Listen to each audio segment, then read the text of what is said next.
Hi అండి. ఈరోజు పుదీనా ఫ్రైడ్ రైస్ చేస్తున్నాము చూడండి. పుదీనా, పచ్చిమిర్చి అన్నీ మిక్సీ జార్లో వేసుకోవాలి. పుదీనా వేసాను ఆల్రెడీ. పచ్చిమిర్చి కూడా కట్ చేసి సన్నగా వేసాను. మిక్సీ జార్లో వేసుకుంటున్నాం చూడండి. ఇప్పుడు అన్నీ మిక్సీ జార్లో వేసేసుకున్నాక ఇప్పుడు ఇందులోకి మనము మొత్తం దాంతోకి చేసేసుకోవాలి జార్లోకి. ఇప్పుడు చూడండి, అల్లం ముక్కలు వేస్తున్నాను 2 కట్ వేసేసాను. వెల్లుల్లి కూడా వేస్తున్నాను.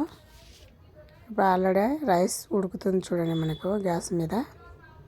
చూడండి, ఇప్పుడు ఫ్రైడ్ రైస్లోకి ముంపల్లీలు, జీడిపప్పు తీసుకున్నాను చూడండి అక్కడ. ఇప్పుడు ఇందులోకి సాల్ట్ తీసుకుంటున్నాను. ఇప్పుడు పసుపు కూడా తీసుకుంటాను చూడండి. పసుపు అంటే మన రెసిపీకి తగినంత వేసుకుంటున్నాను. ఇప్పుడు మిక్సీ జార్లో ఆల్రెడీ పుదీనా, అల్లం అవి వేసాను కదా, కరివేపాకు కూడా వేసాను. ఇప్పుడు కొత్తిమీర కూడా వేస్తున్నాను. ఇప్పుడు మిక్సీ పట్టుకోవాలి, గ్రైండ్ చేసేసుకోవాలి. ఇప్పుడు ఇవి కచ్చపచ్చగా గ్రైండ్ చేసుకోవాలి చూడండి. గ్రైండ్ చేసి చూసాను చూడండి, కచ్చపచ్చగా అయిపోయింది చూడండి. అలా తీసుకున్నాను చూడండి. ఇలా పెట్టుకొని సైడ్ పెట్టాను. ఇప్పుడు అంతా బౌల్లోకి తీస్తున్నాను, గిన్నెలోకి. మిక్సీ జార్లోంచి అంతా గిన్నెలోకి సర్వ్ చేస్తున్నా చూడండి. లంచ్కి బాగుంటుందండి చూడండి ఒకసారి. ఇక్కడ ఆల్రెడీ రైస్ అయ్యింది చూడండి. ఇప్పుడు ఒక ప్లేట్లోకి తీసుకొని ఎంత మనం రైస్ చేసుకోవాలనుకున్నామో దాని క్వాలిటీ పెట్టినట్టు అన్నం చల్లారేయాలి. రైస్ చూడండి, చల్లారితే మొత్తం అంటుకపోకుండా మెత్తగా కాకుండా చల్లారితే విడివిడిగా పొడి పొడిగా లాడుతుంది అన్నం చూడండి. ఇప్పుడు గ్యాస్ ముట్టించేస్తున్నాను చూడండి. ఇప్పుడు కడాయి పెట్టుకుంటున్నాను దీని గ్యాస్ మీద చూడండి.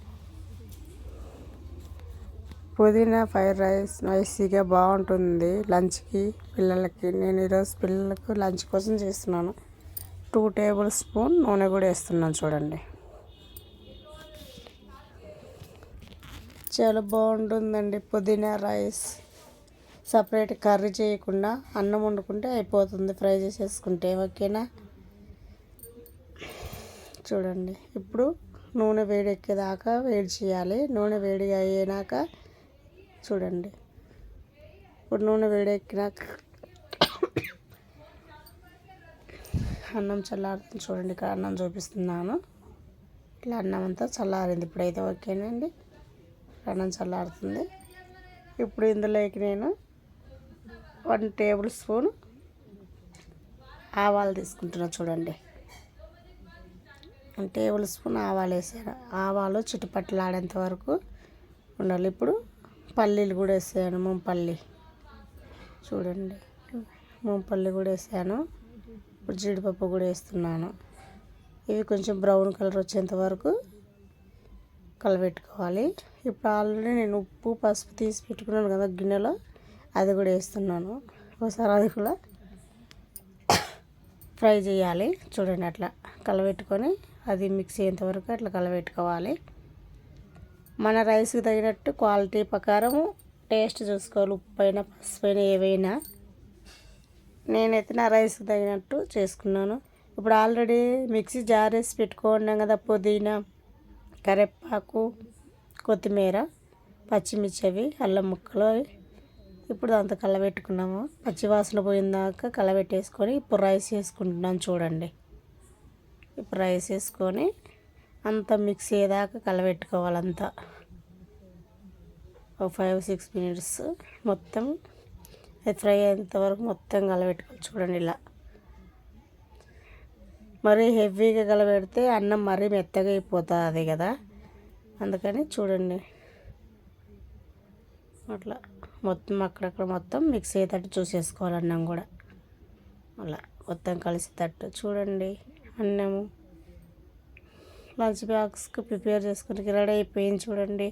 కర్రీ వేరుగా చేయకుండా రైసే సూపర్ టేస్టీగా ఉంటుంది, బాగుంటుంది తినడానికి. చూడండి, మా ఛానల్ లైక్, షేర్, సబ్స్క్రైబ్ చేయండి. ఇలాంటి మంచి మంచి వీడియోస్ పెడుతుంటాను చూడండి. ఇలా చూడండి, అయిపోయింది. అన్నం చల్లారింది, అంత అయింది చూడండి. అన్నం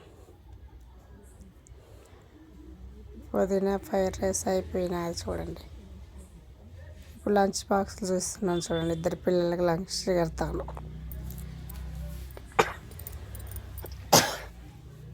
ఇప్పుడు లంచ్ పెడుతున్నాను చూడండి, సర్వ్ చేసిన లంచ్ బాక్స్లోకి. ఇలా ట్రై చేసి చూడండి, ఎలా ఉందో ఒకసారి ట్రై చేసి చూసి నా కామెంట్లో చెప్పండి. ఇలా 2 బాక్సులలోకి పెడతాను.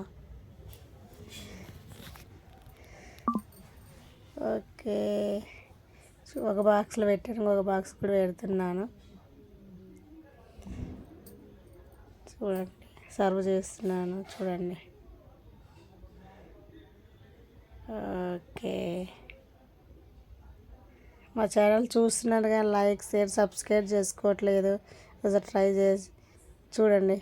ఇలా సర్వ్ చేసేసాను. పుదీనా లంచ్ బాక్స్ రైస్ చేసేసాను చూడండి. దాంతోకి వేసిన ఐటమ్స్ చూపిస్తున్నాను చూడండి. పల్లీలు, జీడిపప్పు చూడండి, క్రిస్పీగా తింటుంటే బాగుంటాయి చూడండి. ఓకేనండి, బాయ్.